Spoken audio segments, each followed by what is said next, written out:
حضرت عائشہ کو اولاد کیوں نہ ہوئی؟ کیا ام المومنین حضرت عائشہ بانجھ تھیں؟ بسم اللہ الرحمن الرحیم۔ رسول اللہ صلی اللہ علیہ وسلم مسلسل کئی راتیں بھوک کی حالت میں گزار دیتے اور آپ صلی اللہ علیہ وسلم کی ازواج کو رات کا کھانا نصیب نہ ہوتا اور اکثر و بیشتر ان کی روٹی جو کی ہوا کرتی تھی۔ اس طرح حضرت عائشہ رضی اللہ عنہ اپنے گھر کی معاشی حالت کو بیان کرتے ہوئے فرماتی ہیں کہ رسول اللہ صلی اللہ علیہ وسلم کے گھر والوں نے جو کی روٹی سے بھی 2 دن تک مسلسل پیٹ نہیں بھرا، یہاں تک کہ رسول اللہ صلی اللہ علیہ وسلم اس دنیا سے اٹھا لیے گئے۔ حضرت عائشہ فرماتی ہیں کہ ہم اہل بیت نبوت اس طرح گزارا کرتے تھے کہ کبھی کبھار لگاتار 3 چاند دیکھ لیتے، یعنی کامل 2 مہینے گزر جاتے اور حضور صلی اللہ علیہ وسلم کے گھروں میں چولہا گرم نہ ہوتا۔ حضرت عائشہ رضی اللہ عنہ کے بھانجے حضرت عروہ نے پوچھا کہ پھر آپ لوگوں کو کیا چیز زندہ رکھتی تھی؟ حضرت عائشہ رضی اللہ عنہ نے جواب دیا کہ بس کھجور کے دانے اور پانی۔ البتہ رسول اللہ صلی اللہ علیہ وسلم کے بعض انصاری پڑوسی کے پاس دودھ دینے والے جانور تھے، وہ آپ کے لیے بطور ہدیہ دودھ بھیجا کرتے تھے اور اس میں سے آپ صلی اللہ علیہ وسلم ہم کو بھی دیتے تھے۔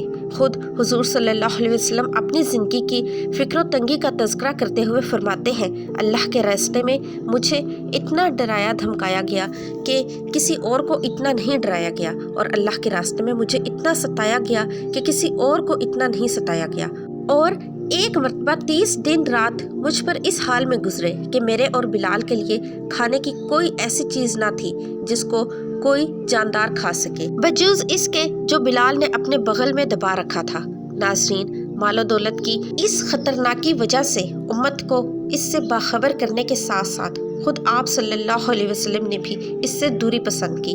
امت کے بارے میں ایک مرتبہ آپ صلی اللہ علیہ وسلم اپنی فکر کا ان الفاظ میں اظہار کرتے ہیں، مجھے تمہارے بارے میں یہ اندیشہ نہیں کہ تم شرک میں مبتلا ہو جاؤ، البتہ دنیا کے بارے میں یہ اندیشہ ہے کہ کہیں تم اس میں منہمک نہ ہو جاؤ۔ نیز آپ صلی اللہ علیہ وسلم کا ارشاد گرامی ہے کہ ہر امت کے لیے کوئی خاص آزمائش ہوتی ہے اور میری امت کی آزمائش مال ہے۔ حضرت علی رضی اللہ عنہ فرماتے ہیں کہ ایک مرتبہ حضور اقدس صلی اللہ علیہ وسلم کے پاس بحرین سے مال آیا، حضور صلی اللہ علیہ وسلم نے اسے تقسیم کرنا شروع کیا، پھر ابھی تقسیم سے فارغ نہ ہوئے تھے کہ رات آ گئی، تو آپ صلی اللہ علیہ وسلم نے وہ رات مسجد میں گزار دی اور ساری نمازیں مسجد میں پڑھیں۔ میں نے دیکھا کہ جب تک آپ صلی اللہ علیہ وسلم نے سارا مال تقسیم نہ کر لیا، آپ صلی اللہ علیہ وسلم کے چہرے پر پریشانی اور فکر کے آثار رہے۔ حضرت ابو ہریرہ رضی اللہ عنہ بیان کرتے ہیں کہ پیارے نبی حضرت محمد صلی اللہ علیہ وسلم نے نجد کی جانب کچھ سواروں کو روانہ فرمایا تو وہ بنی حنیفہ کے ایک شخص ثمامہ بن اسال کو گرفتار کر کے لے آئے اور اسے مسجد نبوی کے ایک ستون سے باندھ دیا۔ جب پیارے نبی صلی اللہ علیہ وسلم اس کے پاس تشریف لے گئے تو آپ صلی اللہ علیہ وسلم نے فرمایا، اے ثمامہ، تمہارا کیا ارادہ ہے؟ جواب دیا، اے محمد، میرا ارادہ نیک ہے، اگر آپ مجھے قتل کر دیں تو گویا ایک خونی آدمی کو قتل کیا، اور اگر احسان فرمائیں تو احسان پر شکر گزار رہوں گا۔ اگر آپ مال اور دولت چاہتے ہیں تو جتنا چاہیں لے سکتے ہیں۔ نبی صلی اللہ علیہ وسلم نے جواب نہ دیا اور واپس تشریف لے گئے۔ جب دوسرا روز ہوا تو آپ صلی اللہ علیہ وسلم نے پھر فرمایا، اے ثمامہ، کیا ارادہ ہے؟ اس نے وہی جواب دیا جو پہلے دے چکا تھا کہ اگر احسان فرمائیں گے تو ایک شکر گزار بندے پر احسان ہوگا۔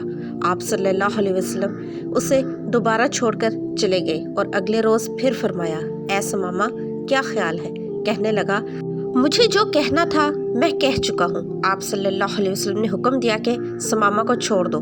ثمامہ رضی اللہ عنہ نبی رحمت صلی اللہ علیہ وسلم کے اس حسن اخلاق سے اتنا متاثر ہوا کہ وہ وہاں سے چلا گیا، اور جب مسجد کے قریب ایک باغ میں جا کر غسل کر کے مسجد نبوی میں آیا اور کلمہ پڑھ کر مسلمان ہو گیا اور کہنے لگا، میں گواہی دیتا ہوں کہ اللہ تعالیٰ کے سوا کوئی عبادت کے لائق نہیں اور محمد صلی اللہ علیہ وسلم اللہ کے سچے رسول ہیں۔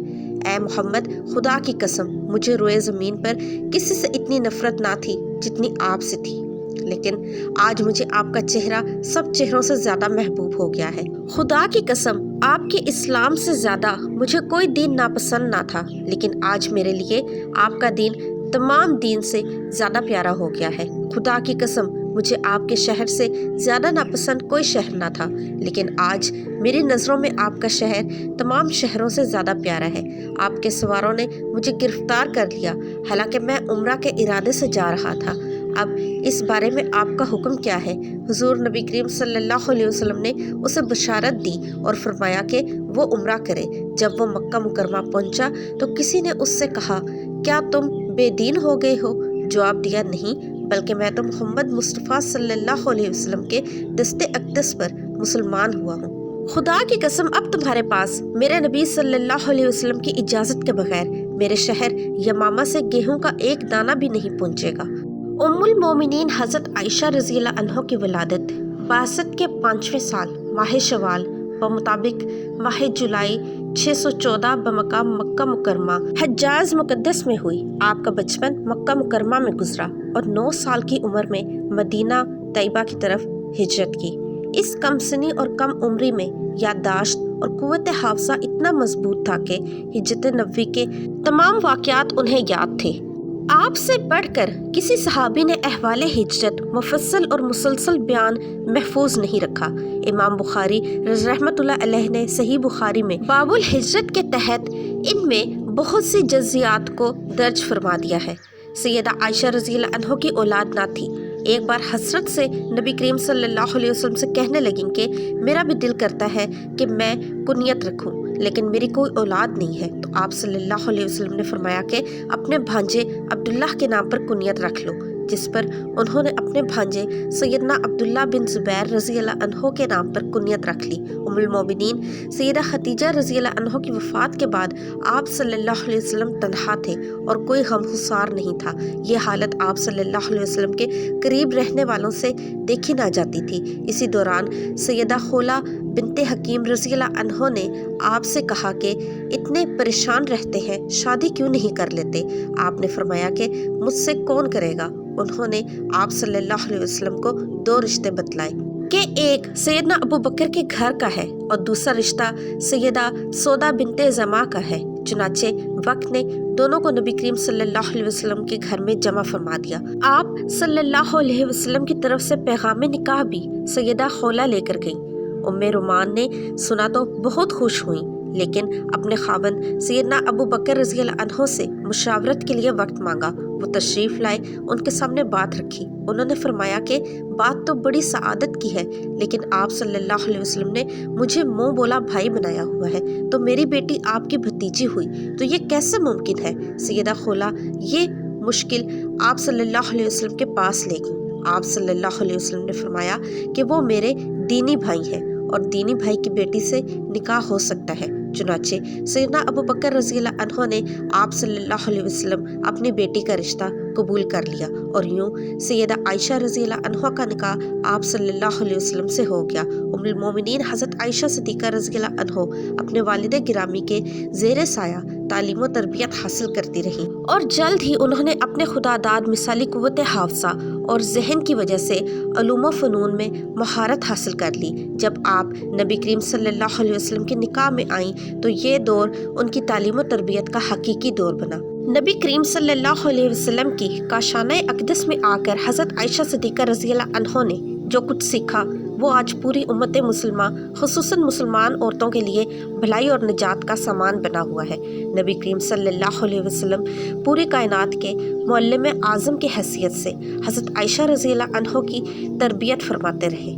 آپ صلی اللہ علیہ وسلم اپنی جملہ ازواج کے ایک ایک فعل پر نگرانی فرماتے کہ کہیں کوئی لغزش نظر آتی تو فوراً اصلاح فرماتے۔ اس سلسلے میں حضرت عائشہ صدیقہ رضی اللہ عنہ کو جو امتیاز حاصل ہوا وہ ایک مثال رکھتا ہے۔ حضرت عائشہ صدیقہ رضی اللہ عنہ کی عمر نکاح کے وقت کم تھی۔ اس کی وجہ یہی ہے کہ ان کے ذریعے امت کی عورتوں کی تعلیم و تربیت کا کام لینا مقصود تھا۔ حضرت عائشہ صدیقہ رضی اللہ عنہ کو اللہ رب العزت نے ذہانت عطا فرمائی تھی۔ اس کے ہوتے آپ کے سامنے جب بھی کوئی مسئلہ درپیش آتا تو آپ نبی کریم صلی اللہ علیہ وسلم سے پوچھ لیتی، اور جب آپ صلی اللہ علیہ وسلم مسئلہ واضح فرما دیتے تو وہ انہیں ازبر کر لیتی۔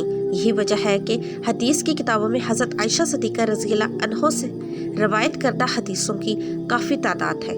امام بخاری اور امام مسلم رحمۃ اللہ علیہ کے مطابق حضرت ابو ہریرہ اور حضرت عبداللہ بن عمر رضی اللہ عنہ کے علاوہ کسی دوسرے صحابی نے حضرت عائشہ صدیقہ رضی اللہ عنہ سے زیادہ حدیث روایت نہیں کی۔ ام المومنین حضرت عائشہ صدیقہ رضی اللہ عنہ حضور پاک صلی اللہ علیہ وسلم کے نکاح میں شوال کے مہینے میں آئیں اور شوال کے مہینے میں ہی آپ رضی اللہ عنہ کی رخصتی ہوئی۔ حضرت ابو عمر رضی اللہ عنہ فرماتے ہیں کہ ام المومنین حضرت عائشہ صدیقہ رضی اللہ عنہ اسی وجہ سے یہ بات پسند کرتی تھی کہ ان کے خاندان اور دوسرے تعلقات دار لوگوں کی خواتین بھی اپنے خاندانوں کے پاس شوال کے مہینے میں ہی جائیں۔ ام المومنین حضرت عائشہ صدیقہ رضی اللہ عنہ کے فضائل میں سے ہے کہ حضور پاک صلی اللہ علیہ وسلم نے آپ رضی اللہ عنہ کے علاوہ کسی دوسری کنواری عورت سے شادی نہیں فرمائی، اور حضور پاک صلی اللہ علیہ وسلم اپنی تمام ازواج مطہرات میں سے حضرت عائشہ صدیقہ رضی اللہ عنہ سے ہی سب سے زیادہ محبت فرماتے تھے، یہاں تک کہ آپ رضی اللہ عنہ اگر کسی چیز کی خواہش کرتی تو آپ صلی اللہ علیہ وسلم اسے پورا فرماتے۔ ایک سفر کا واقعہ ہے کہ جب حضور پاک صلی اللہ علیہ وسلم نے ام المومنین حضرت عائشہ صدیقہ رضی اللہ عنہ کو نہ پایا تو فرمایا، ہائے میری دلہن۔ یہ الفاظ امام احمد علیہ السلام نے نقل کیے ہیں۔ حضرت عائشہ صدیقہ رضی اللہ عنہ دین کی بہت بڑی عالمہ اور فصاحت کی دولت سے مالا مال تھیں، نیز آپ رضی اللہ عنہ نے رسول اللہ صلی اللہ علیہ وسلم سے بکثرت احادیث روایت کی ہیں۔ آپ رضی اللہ عنہ عرب کی تاریخ اور اشعار کے بھی بہت بڑی عالمہ تھیں۔ یہی وجہ ہے کہ صحابہ کرام اور تابعین کی بہت بڑی جماعت نے آپ رضی اللہ عنہ سے احادیث روایت کی ہیں۔ نبی کریم صلی اللہ علیہ وسلم نے حضرت عائشہ صدیقہ رضی اللہ عنہ کے لیے 2 راتیں مقرر فرما رکھی تھیں، ایک ان کی اپنی اور ایک ام المومنین سودا رضی اللہ عنہ کی، کیونکہ وہ بوڑھی ہو گئی تھی اور انہوں نے اپنی باری بھی حضرت عائشہ صدیقہ رضی اللہ عنہ کو دے دی تھی، یعنی حضرت عائشہ رضی اللہ عنہ ام المومنین حضرت خدیجہ الکبریٰ رضی اللہ عنہ کے بعد ازواج میں سے خوش قسمت ترین ہے کہ جنہوں نے اللہ کے نبی صلی اللہ علیہ وسلم کے ساتھ زیادہ قربت نصیب فرمائی۔ حضرت عائشہ رضی اللہ عنہ حضور نبی کریم صلی اللہ علیہ وسلم کی رفاقت میں تقریباً 8 سال اور 5 ماہ رہیں، لیکن اس تمام عرصے میں آپ رضی اللہ عنہ کے ہاں کوئی اولاد نہ ہوئی۔ جب نبی کریم صلی اللہ علیہ وسلم کے صاحبزادے جناب سیدنا حضرت ابراہیم رضی اللہ عنہ کی حضرت ماریہ رضی اللہ عنہ کے بطن اقدس سے پیدائش ہوئی تو نبی کریم صلی اللہ علیہ وسلم کی تمام بیویاں رشک کھانے لگیں اور انہیں یہ بات گراں گزری۔ حضرت ابو جعفر رضی اللہ عنہ سے روایت ہے کہ رسول اللہ صلی اللہ علیہ وسلم کچھ دنوں تک حضرت ماریہ رضی اللہ عنہ کے پاس نہ گئے، کیونکہ آپ صلی اللہ علیہ وسلم کی باقی ازواج پر وہ گراں گزرتی تھی اور وہ ان پر رشک کھاتی تھیں، مگر ان سب میں سب سے زیادہ رشک حضرت عائشہ رضی اللہ عنہ کو تھا، کیونکہ وہ بے اولاد تھی اور انہیں اولاد کی شدید خواہش بھی تھی۔